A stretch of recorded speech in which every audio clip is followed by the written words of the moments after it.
جنت کے لیے ایٹ لیسٹ کرائٹیریا، ہم یہ اس کو ٹاپک دے سکتے ہیں یا ہم اس کو جنت میں لے جانے والی 5 ایٹامک ہیبٹ کا نام دے سکتے ہیں۔ محاورہ ہے کہ مڈو بگڑے نہیں بدلتے، یعنی جو جن کی بیس ہی خراب ہو وہ چینج نہیں ہوتے۔ تو میں یہ سمجھتی ہوں کہ قرآن نے اور اسلام نے جو ہے وہ اس سوچ کو بدل کے یہ صبر اور اس کی سائڈوں پر لائنیں لگاتے جائیں، دائرہ کھینچے، سب اس کے اندر لکھے صبر اور سائڈوں پہ لکھتے جائیں، اگر تو آپ کو ایسے لگے گا جیسے اسلام کا دوسرا نام ہی صبر کرنا۔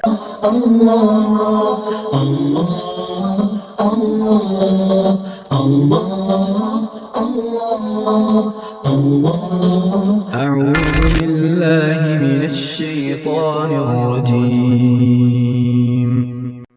السلام علیکم ورحمۃ اللہ وبرکاتہ، very warm welcome in my programme one verse one day. آئیے ایک اور صبح کا آغاز قرآن سمجھنے سے کرتے ہیں۔ سورۃ آل عمران ہم نے شروع کر رکھی ہے۔ الحمدللہ آج ہم سورۃ آل عمران کی آیت نمبر 18 کو سمجھیں گے اور اس دعا کے ساتھ پروگرام کا آغاز کرتے ہیں کہ اللہ تعالیٰ اس قرآن کو اپنی عملی زندگی کا حصہ بنانے کی ہمیں توفیق عطا فرمائے، کیونکہ اصل مقصد تو یہ ہے کہ ہم اپنے عمل کو اس کے ذریعے سے بدلیں۔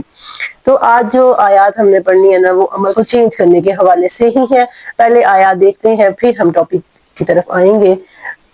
نحمدہ ونصلی علی رسولہ الکریم، اما بعد، اعوذ باللہ من الشیطان الرجیم، بسم اللہ الرحمن الرحیم۔ الصابرین والصادقین والقانتین والمنفقین والمستغفرین بالاسحار۔ الصابرین وہ صبر کرنے والے ہیں، والصادقین وہ سچ بولنے والے ہیں، والقانتین وہ عاجزی اختیار کرنے والے ہیں، والمنفقین اور وہ خرچ کرنے والے ہیں، والمستغفرین بالاسحار اور وہ غفار طلب کرنے والے ہیں، وہ گناہوں کی معافی طلب کرتے ہیں، بالاسحار سحری کے وقت اٹھ کر، سحری کے وقت اٹھ کر وہ معافی کے طلبگار ہوتے ہیں۔ تو جی آیت آپ لوگوں نے دیکھی، آیت مبارکہ میں صرف ہمیں خوبیاں نظر آ رہی ہیں ان لوگوں جن کا پیچھے ذکر ہوا ہے، للذین اتقوا۔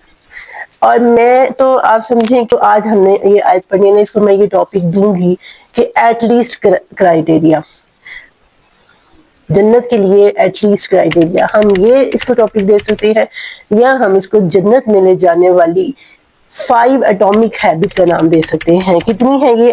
الصابرین نمبر 1، الصابرین نمبر 2، الصادقین نمبر 3 پہ آتا ہے قانتین، نمبر 4 پہ منفقین اور نمبر 5 پہ والمستغفرین بالاسحار۔ تو ان کو ہم 5 ایٹامک ہیبٹس کہہ سکتے ہیں۔ بہت سے لوگ کہتے ہیں کہ عادتیں نہیں چینج ہوتی، پنجابی کا ایک محاورہ ہے کہ مڈو بگڑے نہیں بدلتے، یعنی جو جن کی بیس ہی خراب ہو وہ چینج نہیں ہوتے۔ تو میں یہ سمجھتی ہوں کہ قرآن نے اور اسلام نے جو ہے وہ اس سوچ کو بدل کے رکھ دیا۔ ہاں، اس کے باوجود بھی ہم یہ کہہ سکتے ہیں کہ nature can not be change but habit can change. اور جو بری ہیبٹس ہوتی ہیں نا ان کو اپنانا بے حد آسان ہوتا ہے۔ بیڈ ہیبٹس ہیں ڈسٹروائے یور لائف، لیکن جو گڈ ہیبٹس ہوتی ہیں ان کو اپنانا بے حد مشکل ہوتا ہے، but they successful your life, آپ کی لائف کو گڈ ہیبٹس کامیاب بنا دیتی ہیں۔ اور قرآن جو ہے نا یہ بات ہی بیڈ ہیبٹس اور گڈ ہیبٹس پہ کرتا ہے۔ ہیبٹس چینج ہو سکتی ہیں، نیچر چینج نہیں ہوتی۔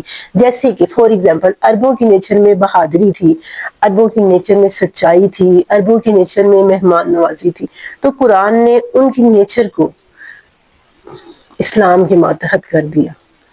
اسلام نے ان چیزوں کو پسند کیا، سچائی کو، بہادری کو، ان کو مولڈ کیا، شرک کی علائشوں سے نکال کر، جہالت کی ناپاکیوں سے نکال کر اسلام نے ان کی عادتوں کو چینج کیا۔ اور وہی جو پتھروں کی اور بتوں کی پوجا کرتے تھے اب ایک اللہ کی عبادت کر رہے ہیں، اور یہاں تک کہ وہ حجر اسود کا بھوسا دیتے ہوئے بھی کتراتے تھے، مطلب اس قدر وہ توحید پرست ہو گئے تھے کہ حجر اسود کا بھوسا دیتے ہوئے بھی وہ گھبرانے لگے تھے۔ تو عادتیں بدل سکتی ہیں۔ اب یہ 5 ایسی عادات ہیں جو اللہ نے متقین کی بیان کی ہے، ایٹ لیسٹ کرائٹیریا فور جنہ ہم کہہ سکتے ہیں کہ جنت کا کم از کم یہ کرائٹیریا، اور یہ 5 ہیبٹس ایسی ہیں کہ انہی سے باقی ساری عادات نکلتی ہیں۔ اگر آپ کی یہ 5 ٹھیک ہو جاتی ہیں نا تو آپ سمجھیں آپ کی باقی ساری لائف چینج ہو جائے گی۔ تو ان میں سے ہم ایک ایک پہ بات کریں گے آج۔ ہم بات کرنے والے ہیں ان 5 ایٹامک ہیبٹس پہ، ان میں جن میں سب سے پہلے یہ ہیبٹس کن کی ہیں؟ یہ اللہ تعالیٰ نے متقین کی بتائی ہے. اور متقین کے بارے میں ایک بات ہم دوبارہ سے ریپیٹ کر لیتے ہیں. حجۃ الوداع کی طرف ہم آتے ہیں کہ وہاں پر رسول اللہ صلی اللہ علیہ وسلم نے کیا فرمایا تھا, وہی آیت ریپیٹ کی تھی کہ ان اکرمکم عند اللہ اتقواکم, کہ یہ سارے لوگ جو آج یہاں پر اکٹھے ہوئے ہیں حج کے دوران میں, تو ان کو مخاطب کرتے ہوئے یہ کہا کہ کسی کالے کو کسی گورے پر, اور کسی گورے کو کسی کالے پر, کسی عربی کو کسی اجمی پر کسی قسم کی کوئی فوقیت نہیں ہے. اگر کوئی فوقیت کا کرائیٹیریا ہے تو وہ کیا ہے, تقویٰ ہے. اب وہی متقین جن کے پیچھے ذکر ہو رہا ہے, جن کے بارے میں اللہ نے کہا کہ یہ بہتر ہے, تقوی والی زندگی بہتر ہے, تو اب انہی کی صفات بیان کی ہیں, 5 ہیبٹس, جن میں نمبر 1 پہ ہم نے کیا پڑھا, الصابرین, صبر کرنا. آپ دیکھیے کیا اسلام میں کوئی کام ایسا ہے جس پر ہمیں صبر نہ کرنا پڑے. آپ درمیان میں لکھیے صبر, اور اس کی سائڈوں پر لائنیں لگاتے جائیں, دائرہ کھینچے, سب اس کے اندر لکھیں صبر, اور سائڈوں پہ لکھتے جائیں. اگر تو آپ کو ایسے لگے گا جیسے اسلام کا دوسرا نام ہی صبر کرنا ہے. وہ عقائد ہیں, اپنے عقیدے پر پختگی اختیار کرنا, لا الہ الا اللہ محمد رسول اللہ, عقیدے پر پختگی اختیار کرنا صبر ہے. آپ کا نماز پڑھنا, 5 وقت اٹھ کے وضو کرنا, اور وضو کرنے کے بعد پھر نماز پڑھنا, گرمی ہو یا سردی ہو. آپ دیکھیں گرمیوں میں فجر کتنی جلدی ہو جاتی ہے, اور کہاں 3:30 بجے فجر ہو رہی ہوتی ہے, اور کب سونا کب ہے, اور پھر اٹھنا کب ہے. تو گرمیوں میں نماز پڑھنا یا سردیوں میں نماز پڑھنا, ٹھنڈے پانی سے وضو کر کے یا ٹھنڈی راتوں میں اٹھ کے, تو دونوں صورتوں میں جو ہے, اور پھر دن اتنی تیزی سے گزرتا چلا جاتا ہے کہ ادھر سے ظہر پڑ گیا, ادھر سے عصر کا ٹائم ہو گیا, ادھر سے مغرب کا ٹائم ہو گیا, ادھر سے عشاء کا ٹائم ہو گیا. اتنی جلدی ان 5 نمازوں کا ٹائم گزرتا چلا جاتا ہے, اور ہم نے جو ہے وہ وضو کرنا ہے, نماز پڑھنی ہے. تو یہ صبر کے بغیر ممکن نہیں ہے. ایسے روزہ رکھنا صبر کے بغیر ممکن نہیں ہے. اپنی بھوک اور پیاس سے کو جو ہے وہ کنٹرول میں رکھنا, اور پھر اپنے آپ کو معصیت سے, گناہوں سے بچا کر رکھنا, روزہ رکھنا بھی صبر ہے. حج پہ جانا بہت بڑا صبر ہے. جتنی بھی عبادات ہیں, جتنے معاملات ہیں, صبر کے ساتھ آپ رشتے نبھائے جا سکتے ہیں. اگر آپ کے اندر صبر نہیں ہوگا, اگر آپ صبر نہیں کریں گے, آپ صلہ رحمی کیسے کریں گے, آپ والدین کے ساتھ حسن سلوک کیسے کریں گے, آپ اولاد کی اچھی تربیت کیسے کریں گے اگر آپ کے اندر صبر نہیں ہے. صبر نفس کی اکساہٹ ہو, نفس سے ان النفس لامارۃ بالسوء, کہ نفس تو برائی کا حکم دیتا ہے, اس کو کنٹرول کر کے, اس کو گھوڑے کی طرح لگام دے کے گناہوں سے بچانا. سارا دن ہم جو ہے وہ فتنوں کی زد میں ہے. آج کے دور میں ہمارے ہاتھ میں فون ہے, ایک کلک کی دوری پہ ساری برائیاں موجود ہیں, لیکن اپنی تنہائیوں کو پاک رکھنا, اپنے نفس پر کنٹرول رکھنا, اور جنسی بے راہ رویوں سے خود کو بچانا. اور ظاہر اٹریکشن ہے, ہر برائی اپنے اندر اٹریکشن رکھتی ہے, ہر برائی سے خود کو بچانا. آپ کسی خوبصورت لڑکی کو دیکھتے ہیں, بڑی خوبصورت, بال کھولے ہوئے ہیں, بڑی اچھی تیار ہوئی ہے, آپ کا بھی دل چاہتا ہے کہ آپ بھی ایسے ہی سب کے سامنے پھریں, اور آپ بھی وہ سب کچھ کریں جو وہ کر رہی ہے, لیکن آپ وہ نہیں کرتے کہ میرا اللہ ناراض نہ ہو, کوئی ایسا کام نہ میرے سے ہو جائے.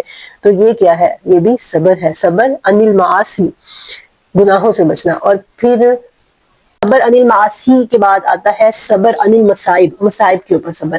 جو مصیبتیں بھی لائف میں آتی ہیں, جو پرابلمس بھی لائف میں آتی ہیں, مثلاً کسی کی اچانک موت ہو جاتی ہے, یا جسمانی طور پر کوئی بیماری, یا مالی حالات میں کوئی غربت آ جاتی ہے, یا کوئی اس طرح سے, تو ان حالات میں جو صبر کرنا, صبر عند صدمۃ الاولی, صبر تو وہ ہے جو پہلے صدمے میں کیا جائے, تو ان حالات میں صبر کرنا. یہ صبر کی ایسی قسم ہے کہ ہر مذہب کے پیروکار, ہر مسلک کے پیروکار جو ہے وہ اس کو ایک خوبی قرار دیتے ہیں. صبر کرنے کو ایک خوبی قرار دیا جاتا ہے. وہ کسی مسلک سے تعلق رکھنے والے ہوں, انسانیت میں یہ بہترین خوبیاں جو شمار کی جاتی ہیں ان میں صبر ہے. آپ دیکھیں گے, آپ کسی بھی مسلک کے پیروکار کی, کسی بھی مذہب کے پیروکار کی آپ بات سنیں تو وہ ان ٹاپک پہ بات کرے گا. وہ ہمیشہ یہ نہیں نہ صبری, بے صبری کا نہیں کہے گا, بلکہ صبر کرنے کا کہے گا, چاہے وہ آخرت پر ایمان لاتے ہوں یا نہ لاتے ہوں, اس کے باوجود بھی صبر کو وہ پسند کرتے ہیں. اور صبر کے بعد اگلی جو خوبی ہے وہ کیا ہے, وہ ہے الصادقین, سچ بولنے والے. اور صادقین کہاں سے شروع ہوتی ہے, یہ تو کلمے سے ہی شروع ہو جاتی ہے, کہ جب کہا نا کہ مومن کون ہے, جو ایمان لاتا ہے، جو کلمہ پڑھتا ہے، اقرار باللسان کرتے ہوئے و تصدیق بالقلب، کہ زبان اس کا اقرار کر رہی ہے اور دل اس کی تصدیق کر رہا ہے، دل اس کو سچ مان رہا ہے۔ جب تک دل سچ نہیں مانے گا وہ منہ سے جتنا مرضی کلمہ پڑھتا رہے، لائف میں تبدیلی نہیں آئے گی۔ مولانا ابوالعلا مودودی کہتے ہیں، بڑی پیاری مثال دیتے ہیں، وہ کہتے ہیں آپ کو سردی لگ رہی ہے، آپ منہ سے لحاف لحاف کہتے رہے، بلینکٹ، کمبل، جس مرضی ورڈ کی آپ تسبیحات کری جائیں، آپ کی سردی ختم نہیں ہوگی۔ اٹھ کے آپ بستر لحاف لے لیتے ہیں، آپ کی سردی ختم ہو جاتی ہے، ایک لمحے کی جنبش ہے۔ اور ایسے ہی آپ کو پیاس لگی ہے، آپ پانی پانی کہتے رہیں گے اور تسبیحات کرنے جائیں گے پانی کی، آپ کی پیاس نہیں بجھے گی، ایک گھونٹ پانی کا پی لیں گے آپ کی پیاس بجھ جائے گی۔ ایسے ہی آپ ہزاروں تسبیحات پڑھ لیں، لا الہ الا اللہ محمد رسول اللہ، زندگی بدلنے والی نہیں ہے، لیکن جب